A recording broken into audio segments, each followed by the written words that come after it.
of Time community, and welcome to the Wheel of Time Pod-Thru. I'm Teresa. And I'm Tim. And together, we're going to walk through Robert Jordan's Wheel of Time book series. How you doing, Tim? I'm doing good. Happy to be back behind the microphone recording an episode. And how are you? I'm alive, number 5. Yay!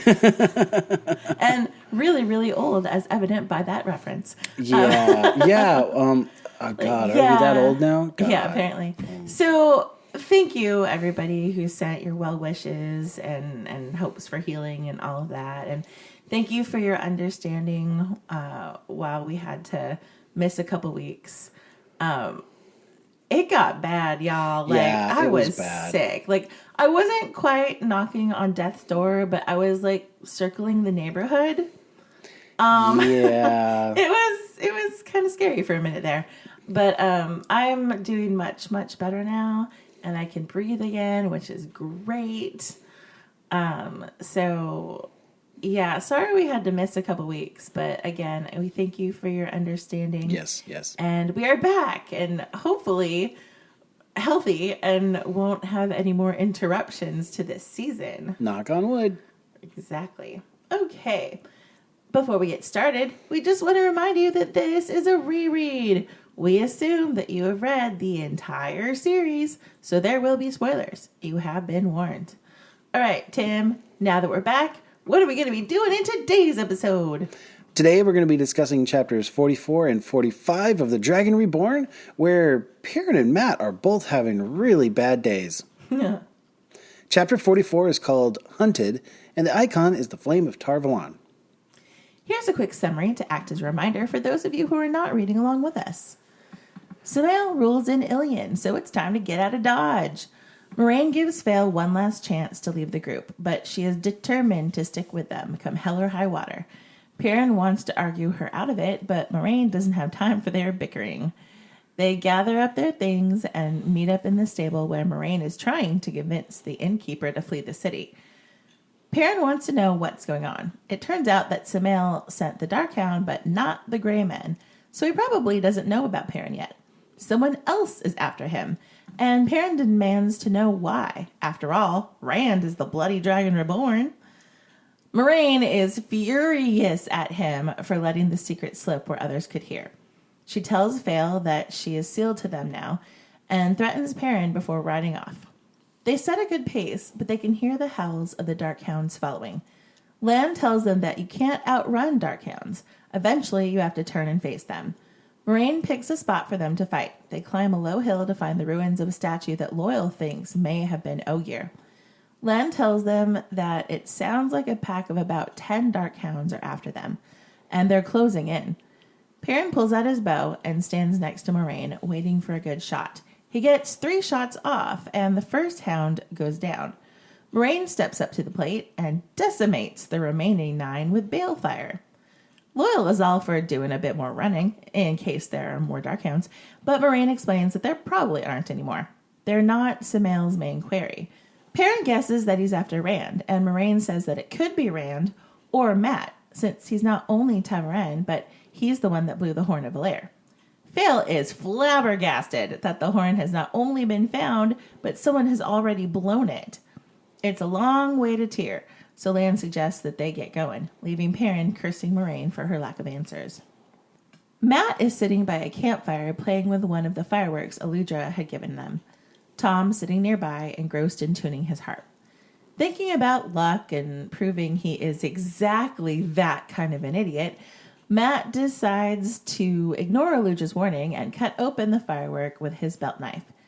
He saw that it was a tube made of layers of paper, and inside was only something that looked like dirt or maybe tiny gray-black pebbles of dust. He stirred it around in the palm of his hand with one finger, wondering how pebbles could explode. Tom notices what he's doing and flips out, demanding to know if he's trying to kill them. Matt throws the pebbles into the fire, and before Tom can strangle him, 3 men and a woman approach their fire. There is a moment of pleasantry, then all of a sudden they attack, the woman commanding that they kill Matt. Tom takes 2 of the men out with his knives, and Matt gets the 3rd with his quarterstaff. Matt starts to admonish the woman, but is cut off when Tom's 3rd knife gets her in the throat.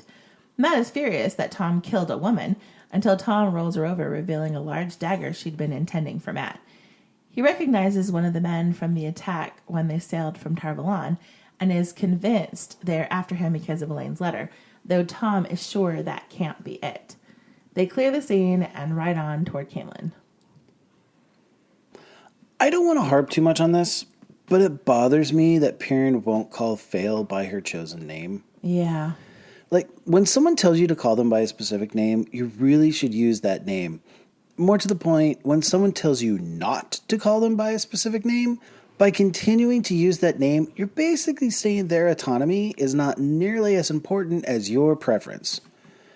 Jordan went through the trouble of pointing out that Fail sees the name Zyrene as a kind of insult and she hates it. It'd be the same thing as a woman today whose parents named them Princess tells you to call her something like Sky or Jennifer, anything but Princess. But you continue to call her Princess because that's what you have decided her real name is. I'm looking a little side-eye at Perrin here because he calls her Zyrene in spite of Fail's repeated requests not to. Yes, it's part of the big finale at the end of this book where he finally starts calling and thinking of her as Fail. But it's not... It's one of the many things about Perrin and Fail's relationship that bothers me from the start. It's not just Perrin. Moiraine does it as well. These days it bothers me even more as I become more aware of the plight of transgender people in America being misgendered and their identity being denied. Yeah. As I get off my soapbox here, I just want to say that if you meet someone in your life and they tell you to call them by a certain name, you call them by that name. Even if you find out their name used to be something else, or if they've changed their name after you meet them, call them by their chosen name and pronouns. Yeah, like, it doesn't hurt you to accept someone as they present themselves. Right? You know? Yeah. Like, what does it cost you? Yeah, like, just don't be a jerk and ask, like, if they identify themselves in a certain way and ask you to call them by a certain thing, just do it. Like, it's not that big of a deal. No, it's not. Okay, moving on. Thank you for coming to our TED Talk. Yes.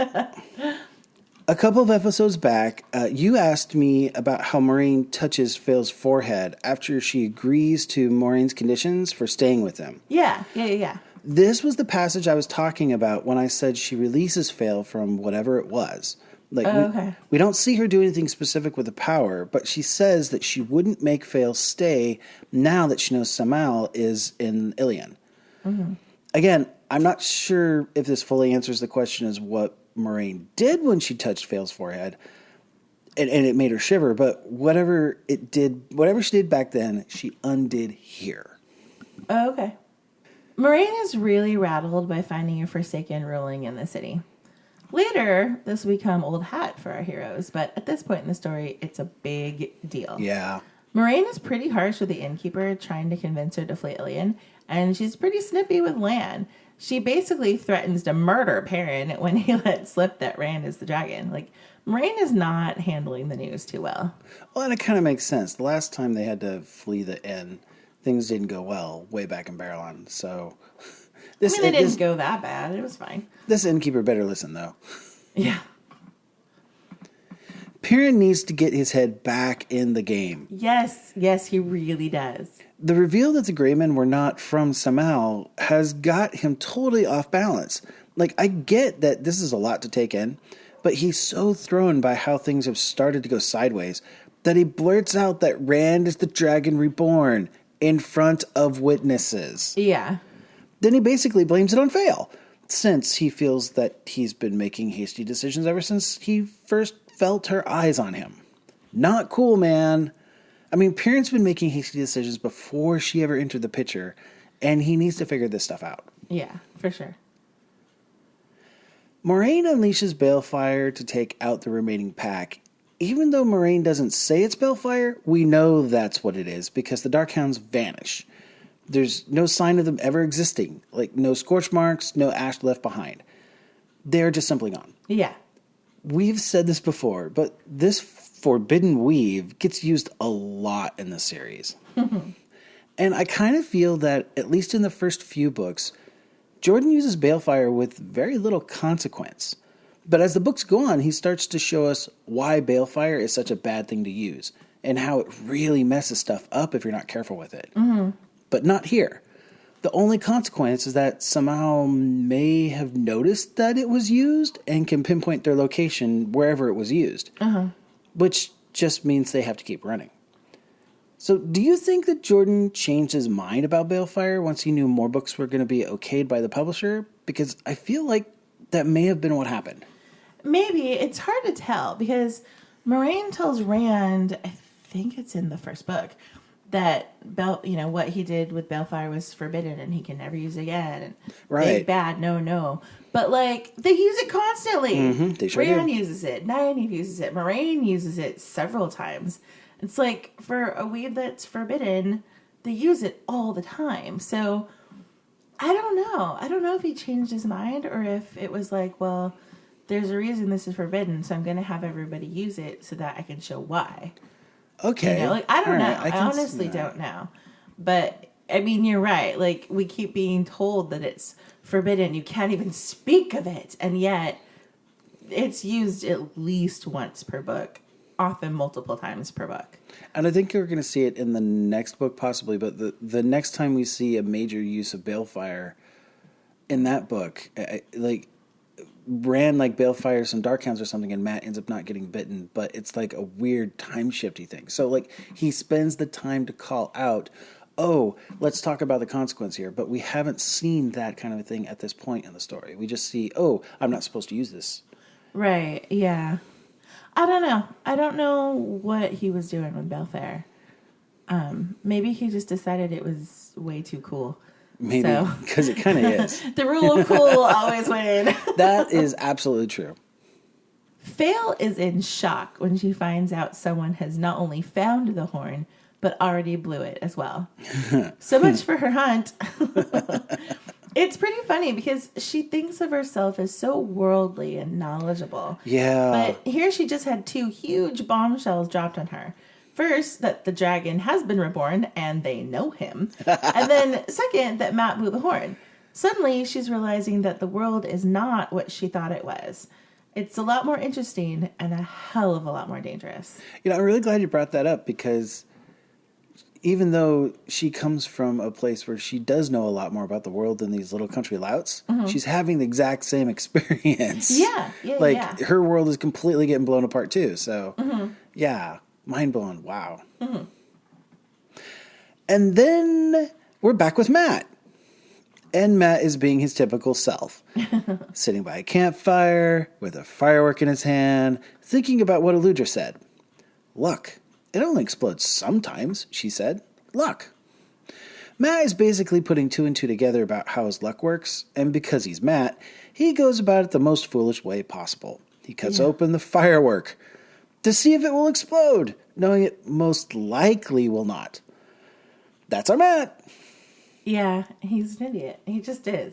But, gotta love him. Here's the thing I really love about Matt. He reminds me a lot of my brother when we were really young. As Matt talks about pulling the cover off of the Alvear's clock and just to see how it works, I flash back to a time where my brother used to pull things apart for the same reason. We actually had a family friend bring a whole bunch of old phone equipment that had been left over from when their office upgraded, specifically to give my brother something that he could pull apart that was not actually things we were using around the house. And I kind of see the same thing with Matt in this scene. And much like my brother would have done, Matt just throws a fistful of black powder into the fire. And then Tom gets to play the role of my dad wanting to throttle him. Yeah. So it's just a nice family flashback. I don't know what your family was like, but that's what mine was like. I didn't really pull stuff apart. I liked to build things. My dad let me use his workbench and his tools, and if he had, scrap wood and stuff, I was allowed to just kind of, nail things together. I never built anything useful. I just, nailed wood together because I thought it was fun. I'm not entirely sure why. I just really liked hammering things. Yeah. But, that sounded not great. But anyway, the point is, I didn't really pull stuff apart, though. I didn't really want to see how I didn't have that curiosity to see how things worked. I just liked putting stuff together in Yeah. weird ways. Well, that's cool. You know, like trying to see, almost like if I could make modern art with like just random bits of wood nailed here and there. Like it was sort of like a little poorly done wooden sculpture. Creative as opposed to like, destructive. I get that. Yeah, I Yeah. really liked using the mallet. Like he had this, I guess it was a rubber-headed mallet. Uh-huh. Perhaps that's what all mallets are. I don't know that much about tools. But anyway, like I liked using the mallet instead of the hammer. Like it felt good in my hand. I don't know. I just enjoyed the tools. The experience of working with the tools. and Yeah. stuff. Yeah. Like I don't know how to make anything. I just enjoyed using the tools. I just enjoyed the feeling of them in my hand. Yeah. For my brother, it was always like he obviously was trying to like, how does this work? So I can't, and that's why it reminds me of Matt here. Matt. Yeah. Matt really wants to know how things work. He wants to pull this firework open and go, and it's not magic. I mean, is it? So Right. yeah. So I don't know. This every time we talk about Matt and his propensity to pull things apart, I kind of like flash back to that side of my brother. Yeah. So yeah. And we get another fight scene.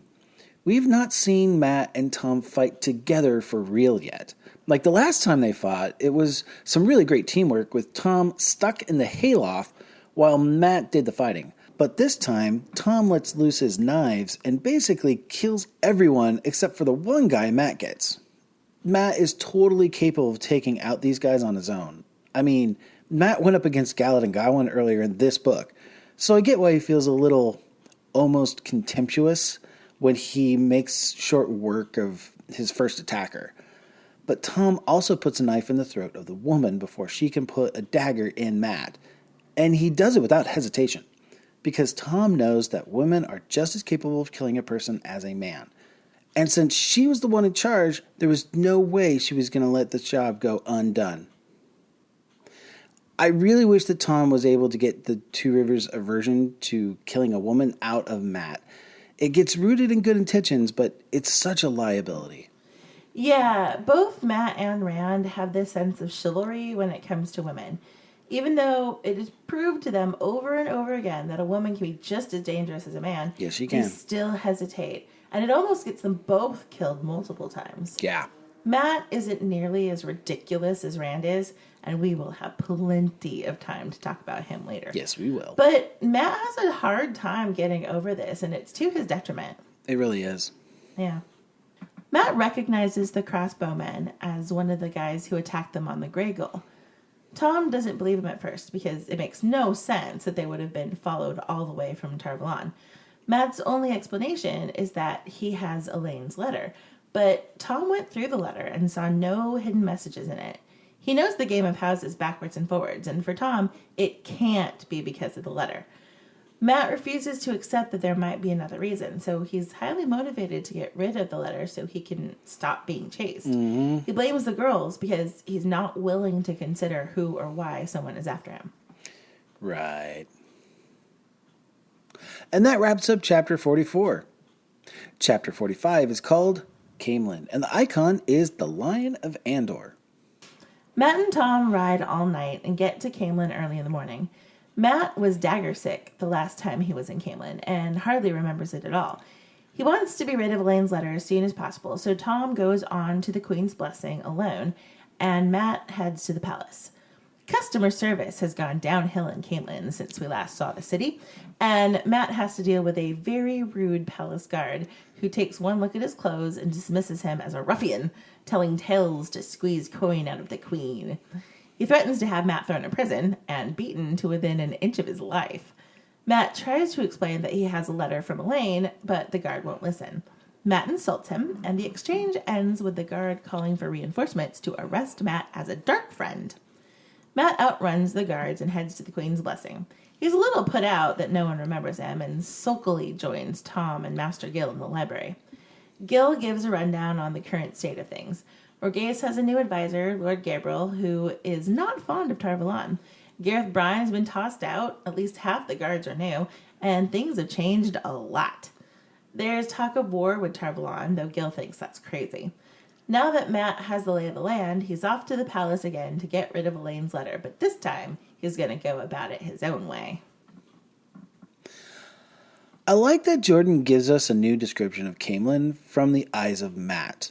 Like the last time we came into the city, it was from Rand's point of view and from the back of a wagon while the boys were trying to keep a low profile and not stand out. This time, Matt and Tom are approaching in the morning hours, and it's a completely different vibe. Not just because Matt is no longer the same country bumpkin that he was in the Eye of the World, but because some of Matt's memories have been removed when he was separated from the dagger. Matt is really seeing this for the first time, so we get a description of it as if it's our first time too. Mm-hmm. Something I've noticed over the years is that when you ask a person who travels a lot for a hotel recommendation, the first thing they say after naming the place is they have good beds. Because salespeople and executives spend almost as much time traveling as they do in an office, they prioritize the ability to sleep comfortably over many other things. So the detail where Tom's opinion of the Queen's blessing is they have good meals and good beds, it feels very real and authentic to me. And at the same time lets us know that Tom has spent a lot of time at the Queen's blessing. You have to have your priorities when you're on the road as much as a Gleeman. Yeah. Matt tries to charm the palace guard at first because charm and flattery is Matt's default setting. Unfortunately, things go downhill very quickly. The guard is a jackass, and Matt is really bad with authority. With name-calling and over-the-top threats from the guard, Matt's charm goes right out the window, and he ends up calling him a fat fool. That's not how to get into the palace. No, it's not. The Queen's Guard are totally set against anything having to do with Tar Valon. This is a really big change since the last time we were in Caemlyn. Like, people did not like Tar Valon then, but the Queen's Guard were at least neutral on this subject because the Queen was still supporting the Aes Sedai. The winds have absolutely changed. Back at the Queen's blessing, Matt tries his charm on the stableman and the cook, and it's not getting the results he wants. Like, the stableman is happy to take his coin, but does not remember him. The cook remembers him as the serving man to that young prince. In the middle of the comedy, where Matt is basically demoted from young lord to servant, we get the knowledge drop. The cook remembers Rand as the one who looked like Tigraine, the light illumine her memory. This is just another subtle hint that Rand is the son of Tigraine and is actually of noble blood. Way back here at the beginning of the story. We get a lot of information about the Queen's new advisor / lover, Lord Gabriel, and how the politics of Andor have shifted. Aes Sedai are out, and the general attitude toward the Queen is not as favorable as it was. Gareth Bryan has been ousted, which is huge, and half of the guard have been replaced with rough and disagreeable men. Basil Gill says that they're no better than brigands. There's even talk of war with Tar Valon, which is just crazy. Like, things have changed a lot in a very short amount of time. For all the complaints and insistence that Matt makes about not being a lord, he sure has a lot of swagger. He just tosses the coin to Gil, tells him to make sure that his things are taken care of, and promises more money if it's needed. Well, maybe he's just a rogue, because he gets a dig in on Tom on his way out, too. This sounds more like roguish behavior to me. Yeah. And we end the chapter with Matt thinking, I've just got to win once more, and I'm done with Elaine, and that's the last of the White Tower for me. And I'm just shaking my head because Matt is so not done with the White Tower. Not even close. And that's it for chapter 44 and 45 of The Dragon Reborn. Join us next week to discuss chapters 46 and 47, where Matt breaks into the palace and things are not what they appear. We hope that you enjoyed this episode of the Wheel of Time Pod-Thru. We'll see you again next week. Make sure you rate and subscribe to us on Apple Podcasts or whatever your favorite podcatcher might be. If you could leave us a positive review, it would really help us out. It makes us more visible so people can find us. You can tweet us at WhatPodThru or email us at whatpodthru@gmail.com and tell us your thoughts on anything we covered today. That's WOTPODTHRU@gmail.com. Or find our Wheel of Time Pod-Thru channel on YouTube. Like, subscribe, ring the bell, you know the drill. Thanks, everybody, and we hope the wheel weaves you in our direction again soon.